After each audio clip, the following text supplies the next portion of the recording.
No more army এই slogan এখন অনেকের মুখে মুখে, কিন্তু একটা প্রশ্ন, যারা বলছেন সেনাবাহিনী ব্যারাকে ফিরে যাক, তারা কি ভেবে দেখেছেন এরপর কি হবে? সেনাবাহিনী যদি সত্যি সরে যায়, আপনাদের রাস্তায় শান্তিপূর্ণ মিছিল করার ক্ষমতা আছে তো? এর বাইরে আওয়ামী লীগ আর জাতীয় পার্টির প্যাদানির সামনে দাঁড়িয়ে থাকার মতো শক্তি আপনাদের থাকবে তো? গোপালগঞ্জের কথা নিশ্চয়ই মনে আছে। একদিন যখন জনতার আক্রমণে নেতাদের পালাতে হয়েছিল, তখন এপিসির ভেতর গুটিসুটি মেরে প্রাণে বেঁচেছিলেন। মাস ঘুরতেই ভুলে গেলেন সেটা?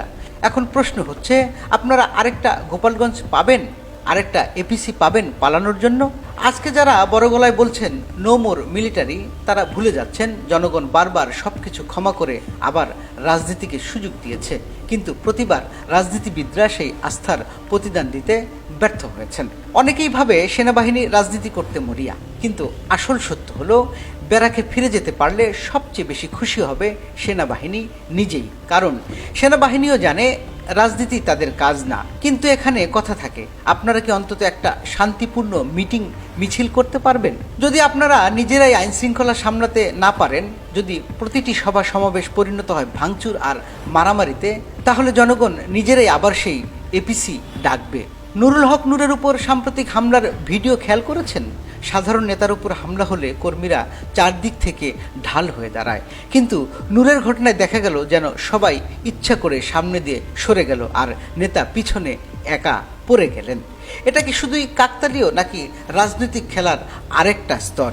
এখন একটা বড় প্রশ্ন, আপনারা কি মনে করেন আবার গত বছরের মতো জনগণ ডাকে রাস্তায় নামবে?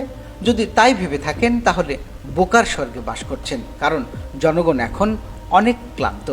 বারবার প্রতারণা, বারবার হতাশা, এখন তারা আর কারোর জন্য মাঠে নামতে আগ্রহী নয়। আপনারা যদি সত্যি পরিবর্তন চান, তবে আগে নিজেদের প্রমাণ করুন শান্তিপূর্ণ রাজনীতি সম্ভব, এটা জনগণকে বিশ্বাস করান।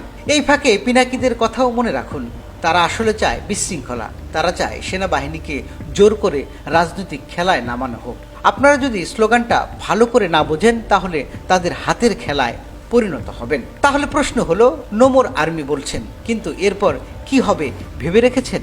এপিসি পাবেন না পালানোর জন্য, জনগণও আর ডাক শুনে রাস্তায় নামবে না।